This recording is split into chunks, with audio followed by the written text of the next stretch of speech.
నమస్కారం ఘంటారావానికి స్వాగతం. ముందుగా ప్రధాన అంశాలు. దేశ భద్రత విషయంలో రాజకీయాలు తగవన్న రాజ్నాథ్ సింగ్.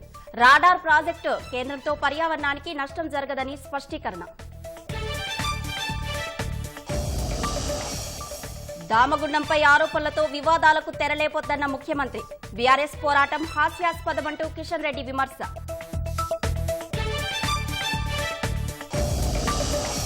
గురుకుల పాఠశాలల భవనాల అద్దె చెల్లింపునకు సర్కార్ ఆదేశం. అన్ని సదుపాయాలు కల్పించేలా చర్యలు తీసుకోవాలన్న భట్టి విక్రమార్క.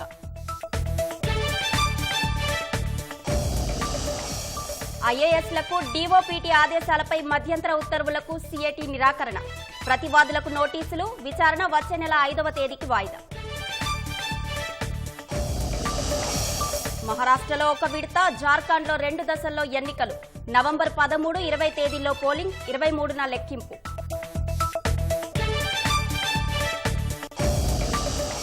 కృత్రిమ మేధ వాడకానికి మార్గదర్శకాలు ఉండాలన్న ప్రధాని. ప్రస్తుత ప్రపంచంలో భద్రత ఓ ఆలోచనగా ఉండకూడదని వ్యాఖ్య.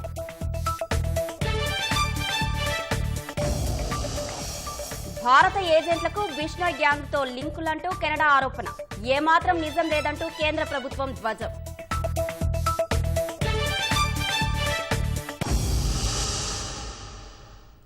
రాజకీయాలు ప్రభుత్వాలు ఏర్పాటు చేయడానికే కాదని దేశ రక్షణకు దోహదం చేయాలని రక్షణ శాఖ మంత్రి రాజ్నాథ్ సింగ్ అన్నారు. వికారాబాద్ జిల్లా దామగుండంలో వెరీ లో ఫ్రీక్వెన్సీ నావెల్ కేంద్రానికి శంకుస్థాపన చేశారు. రాజకీయాలకు అతీతంగా ఈ ప్రాజెక్టుకు సంపూర్ణంగా సహకరిస్తున్న ముఖ్యమంత్రి రేవంత్ రెడ్డికి రాజ్నాథ్ కృతజ్ఞతలు తెలిపారు. దామగుండం వీఎల్ఎఫ్ కేంద్రంతో పర్యావరణానికి నష్టం జరగదన్న ఆయన స్థానికుల ఆర్థిక ప్రగతికి దోహదం చేస్తుందన్నారు.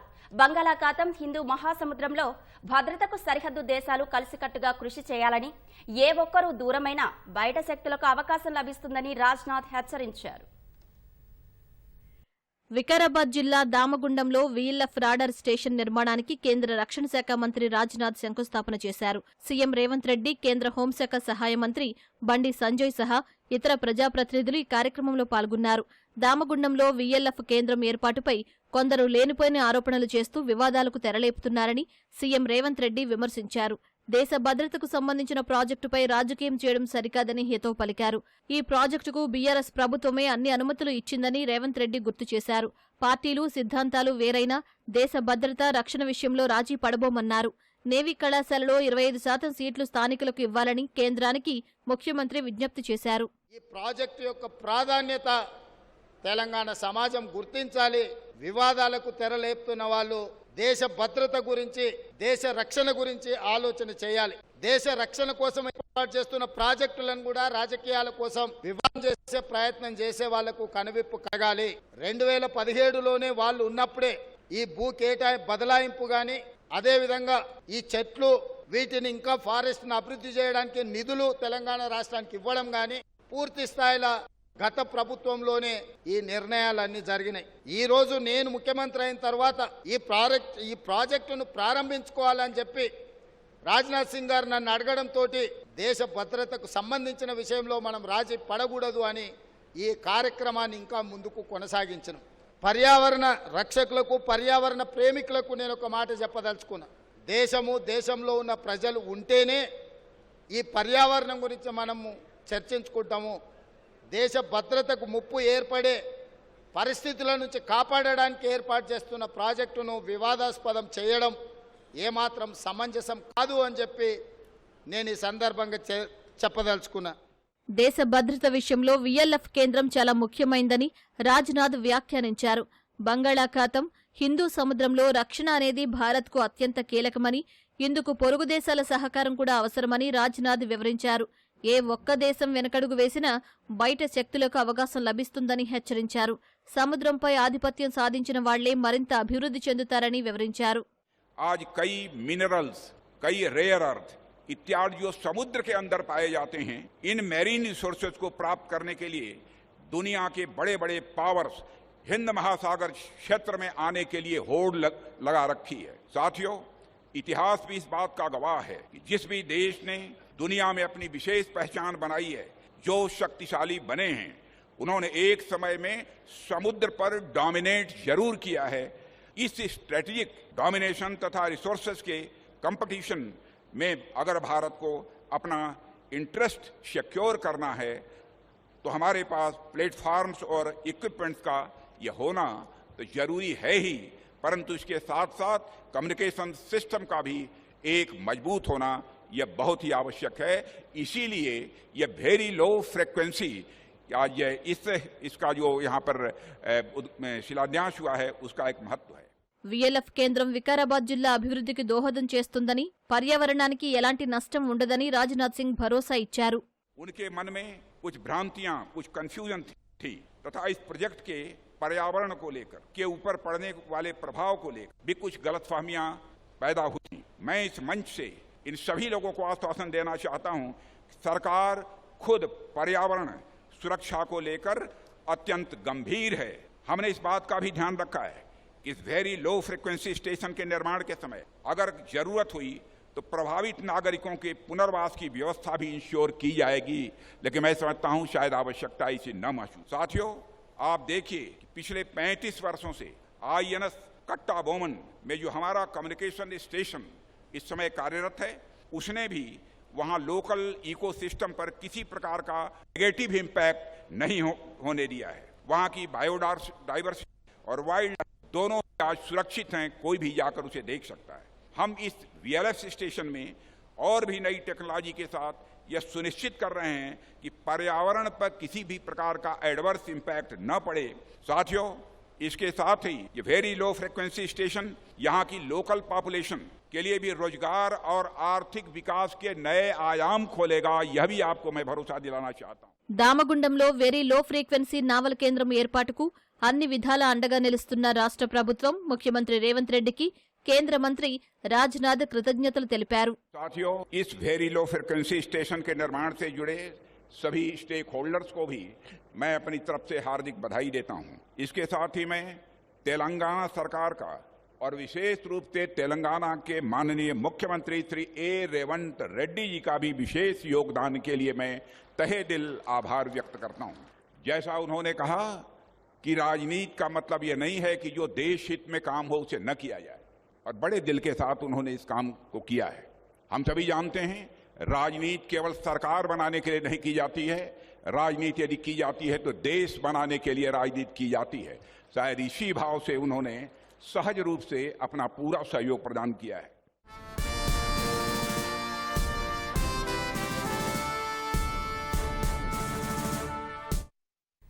వికారాబాద్ జిల్లా దామగుండం అడవుల్లో వెరీలో ఫ్రీక్వెన్సీ ప్రసార స్టేషన్ కు భూమి పూజ చేయడం చాలా సంతోషంగా ఉందని కేంద్ర హోంశాఖ సహాయ మంత్రి బండి సంజయ్ అన్నారు.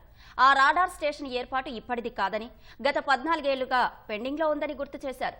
అన్ని అడ్డంకులు దాటి భూమి పూజ చేసుకోవడం సంతోషంగా ఉందన్న బండి సంజయ్, రక్షణ శాఖ మంత్రి రాజ్నాథ్ సింగ్ పదే పదే చొరవ తీసుకోవటం వల్లే సాధ్యమైందని చెప్పారు.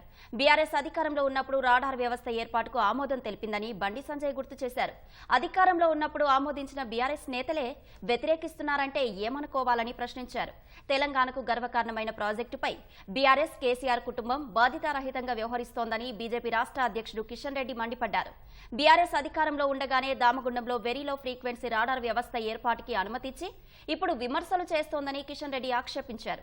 అధికారంలో ఉన్నప్పుడు ఓ మాట, ప్రతిపక్షంలోకి రాగానే మరో మాట మాట్లాడుతోందని కిషన్ రెడ్డి ఆగ్రహం వ్యక్తం చేశారు. నేవీ రాడార్ స్టేషన్ కు వ్యతిరేకంగా పోరాడతామని చెప్పడం ద్వారా బీఆర్ఎస్ దేశ భద్రత, సమగ్రతకు వ్యతిరేకంగా పోరాడడానికి సిద్ధమవుతోందని కేంద్ర మంత్రి విమర్శించారు. ఇది ప్రపోజ్ చేయబడింది 2010లో మన్మోహన్ సింగ్ గారు ప్రధానమంత్రిగా ఉన్నప్పుడు. అనేక లెవెల్లో డిస్ట్రిక్ట్ ఫారెస్ట్ ఆఫీస్ నుంచి మొదలు పెడితే కేంద్ర ప్రభుత్వ ఎన్వైరన్మెంట్ డిపార్ట్మెంట్ వరకు కూడా 2010 నుంచి ఇప్పటి వరకు అనేక రకాల అనుమతులు పొందడం జరిగింది. ఇది దేశానికి సంబంధించినటువంటి విషయం. 2017 డిసెంబర్ 12వ తేదీ నాడు Telangana environmental, forest, science and technology మంత్రిత్వ శాఖలు దీనికి అనుమతినిస్తూ జీవో 44 ను కూడా విడుదల చేయడం జరిగింది. ఈ జీవో ప్రకారము దామగుండం ఫారెస్ట్ ప్రాంతాల్లో ఉన్నటువంటి 2900 ఎకరాలు very low frequency station naval base ఏర్పాటు కోసం ఇవ్వడం జరిగింది. అద్దె బకాయిలు చెల్లించట్లేదంటూ రాష్ట్రంలోని పలు ప్రాంతాల్లో గురుకుల పాఠశాలలకు భవన యజమానులు తాళాలు వేశారు. భవనాలకు అద్దె చెల్లించాలని పలుమార్లు ప్రభుత్వం దృష్టికి తీసుకెళ్లినా ఫలితం లేదంటూ తమదైన రీతిలో నిరసన తెలిపారు. గురుకుల భవన యాజమాన్యాల తీరుపై తీవ్రంగా స్పందించిన మంత్రి పొన్నం గేట్లకు తాళాలు వేసిన వారిపై క్రిమినల్ కేసులు పెట్టాలని కలెక్టర్లను ఆదేశించారు. పాత బకాయిలు చెల్లించే ప్రక్రియ కొనసాగుతుందన్న మంత్రి ఇప్పించే బాధ్యత తమదని స్పష్టం చేశారు. సర్కారు హామీతో గురుకులాల యజమానులు ఎట్టకేలకు తాళాలు తీసి విద్యార్థులను లోనికి అనుమతించారు. ప్రభుత్వం 9 నెలలుగా అద్దెలు చెల్లించకపోవడంపై రాష్ట్ర గురుకుల విద్యాలయ ప్రైవేట్ భవన యాజమాన్య సంఘం తీవ్ర ఆగ్రహం వ్యక్తం చేసింది.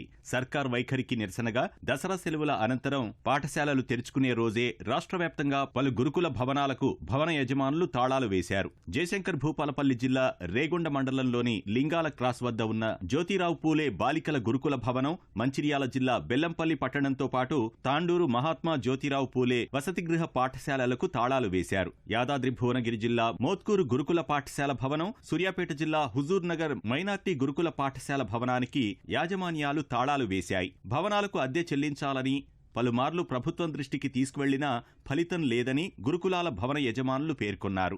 గురుకుల పాఠశాలల భవన యాజమాన్యాల తీరుపై సర్కార్ తీవ్రంగా స్పందించింది.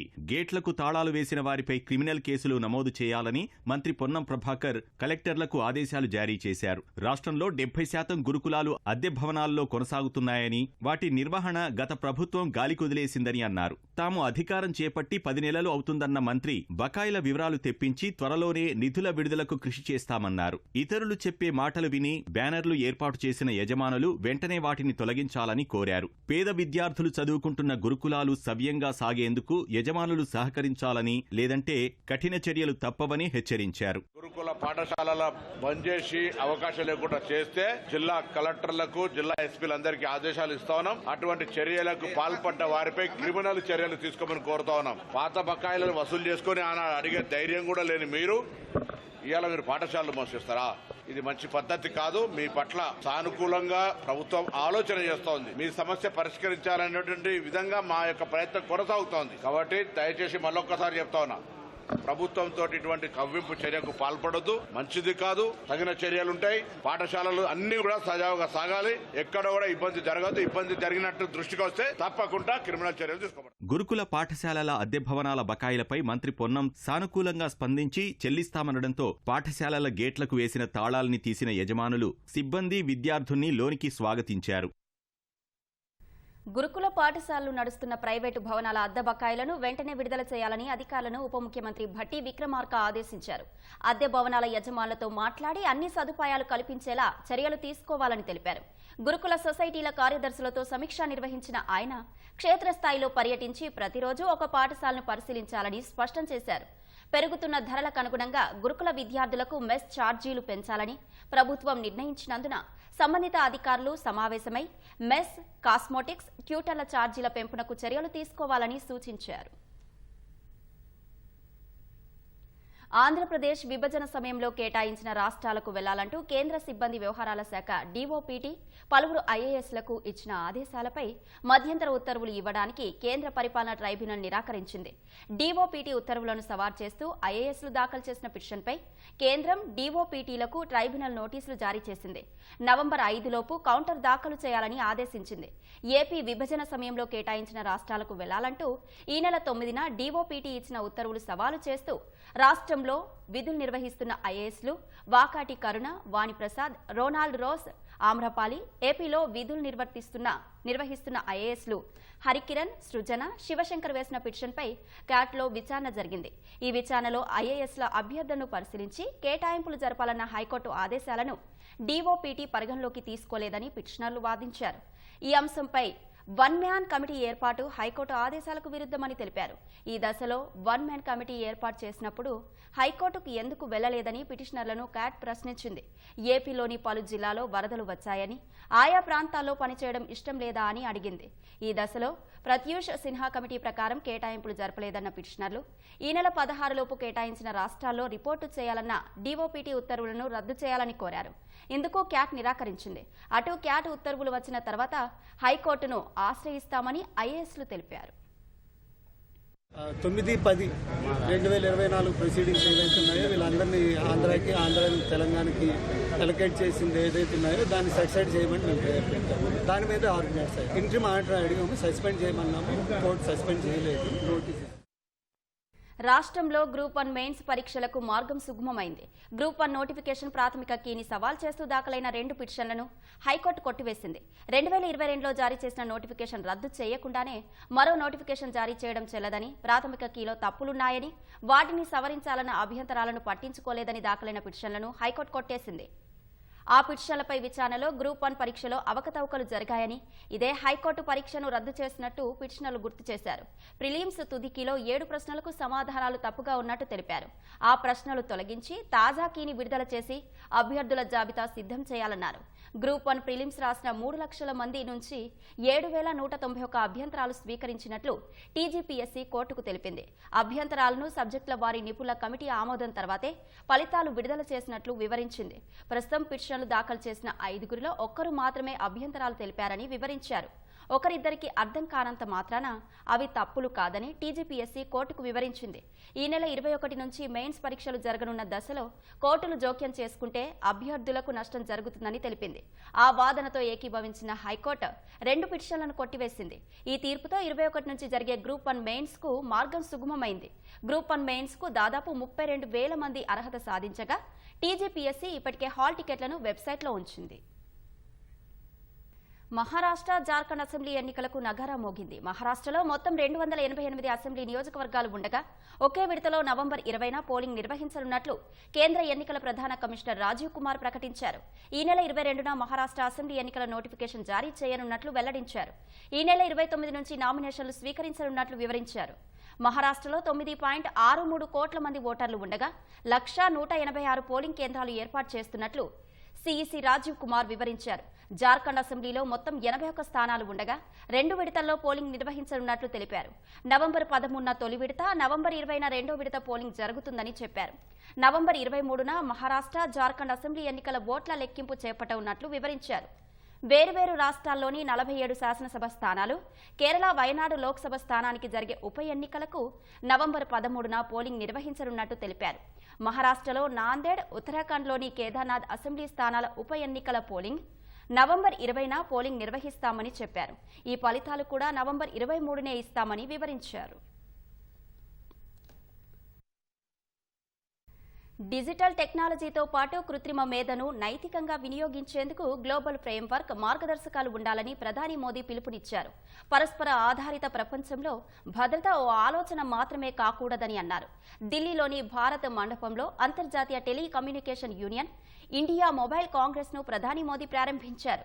ఈ సందర్భంగా ప్రసంగించిన ప్రధాని డిజిటల్ నిబంధనలు కేవలం వ్యక్తిగత గోప్యత, మీడియా తప్పుడు సమాచారం, టెక్ దిగ్గజాల జవాబుదారీతనం, సామాజిక ప్రాముఖ్యత కలిగిన ఇతర సమస్యల కోసమే కాకుండా వ్యాపారం, సేవలకు సంబంధించిన అంతర్జాతీయ డేటాపై ఆధారపడి ఉంటుందన్నారు.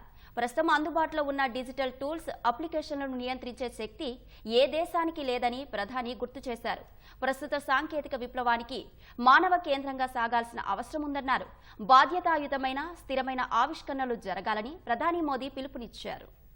కెనడా ప్రధాని జస్టిన్ ట్రూడో మరోసారి భారత్పై అక్కసు వెళ్లగక్కారు. భారత ప్రభుత్వం వ్యవస్థీకృత నేరాల ద్వారా కెనడా పౌరులపై వారి సొంత గడ్డపైనే దాడి చేయడానికి తన దౌత్యవేత్తలను ఎంచుకుందని ట్రూడో ఆరోపణలు చేశారు. ఖలిస్తానీ ఉగ్రవాది నిజ్జర్ హత్యకు సంబంధించి వివరాలను అమెరికాకు అందజేసినట్లు తెలిపారు. మరోవైపు రాయల్ కెనడియన్ మౌంటెడ్ పోలీసులు మరో అడుగు ముందుకేసి లారెన్స్ బిష్నోయ్ గ్యాంగుతో భారత ఏజెంట్లకు సంబంధాలున్నాయని ఆరోపించారు.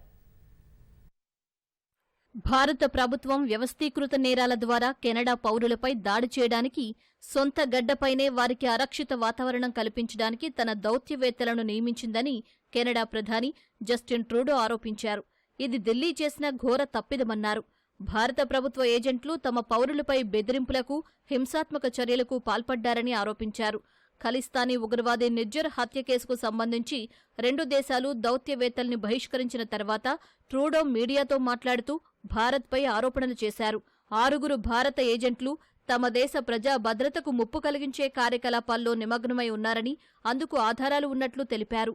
భారత ఏజెంట్ల బహిష్కరణ కెనడియన్ల రక్షణకు తీసుకున్న అదనపు చర్యగా ట్రూడో పేర్కొన్నారు. We met with Indian officials to share RCMP evidence which concluded 6 agents of the Government of India are persons of interest in criminal activities. And despite repeated requests to the Government of India, it has decided not to cooperate. నెజ్జర్ హత్యపై భారత్కు సాక్ష్యాలు ఇచ్చినా దర్యాప్తుకు సహకరించడం లేదని Trudeau ఆరోపించారు. తమకు భారత్తో బలమైన సంబంధాలు ఉండటమే కాకుండా అతిపెద్ద ప్రజాస్వామ్య దేశంతో సంబంధాలు తెంచుకోవాలని కోరుకోవట్లేదన్నారు. నెజ్జర్ హత్యపై 5 వయసు దేశాలతో సమాచారం పంచుకున్నట్లు తెలిపారు. Nijjar's killing, the killing of a Canadian on Canadian soil last summer, our first choice, our first actions were to reach out, yes, to our Five Eyes partners, but also to the Government of India to say, we know this has happened. Work with us to fix this. Killing of a Canadian on Canadian soil is not something that we can ignore as a country. I've spoken directly with Prime Minister Modi. We have engaged with intelligence counterparts, and till now, the response of the Indian government has been to deny, to obfuscate, to attack me personally and the integrity of the Government of Canada and its officials and its police agencies. Canada పోలీసులు gangster Lawrence Bishnoi పేరు తెరపైకి తెచ్చి భారత్పై బురద జల్లే ప్రయత్నం చేశారు. బిష్నోయ్ గ్యాంగ్తో కలిసి భారత ఏజెంట్లు ఖలిస్తానీ సానుభూతి పరులను లక్ష్యంగా కెనడా భూభాగంపై పనిచేస్తున్నారని ఆరోపించారు. నెజ్జర్ హత్య కేసు దర్యాప్తు పురోగతి గురించి రాయల్ కెనడియన్ మౌంటెడ్ పోలీసులు మీడియాకు వివరించారు. భారత ఏజెంట్లు కొన్ని గ్రూపుల సాయంతో తమ భూభాగంపై వ్యవస్థీకృత నేర కార్యకలాపాలకు పాల్పడుతున్నారని, అందులో బిష్నోయ్ గ్రూపు కీలకంగా పనిచేస్తున్నట్లు తెలిసిందని పోలీసు ఉన్నతాధికారి తీవ్ర ఆరోపణలు చేశారు. ఆ గ్యాంగుకు భారత ప్రభుత్వ ఏజెంట్లతో సంబంధాలు ఉన్నాయన్న కెనడా పోలీసులు అందుకు ఎలాంటి ఆధారాలు సమర్పించకపోవడం చర్చనీయాంశంగా మారింది. భారత ఏజెంట్లకు బిష్నోయ్ గ్యాంగ్తో కెనడా లింకులు పెట్టడంపై భారత ప్రభుత్వ వర్గాలు తీవ్రంగా స్పందించాయి. కెనడా చేసిన ఆరోపణలో అసలు ఏమాత్రం నిజం లేదని పేర్కొన్నాయి. సిక్కు అతివాది నిజ్జర్ హత్య కేసులో కెనడా ప్రధాని ట్రూడో పాత పాటే పాడారని విమర్శించాయి. అస్పష్టమైన ఆరోపణలు చేయడం, వాటిని తిరస్కరించే భారాన్ని భారత్పై మోపడం మొదటి నుంచి కెనడాకు అలవాటుగా మారిందని దుయ్యబట్టాయి.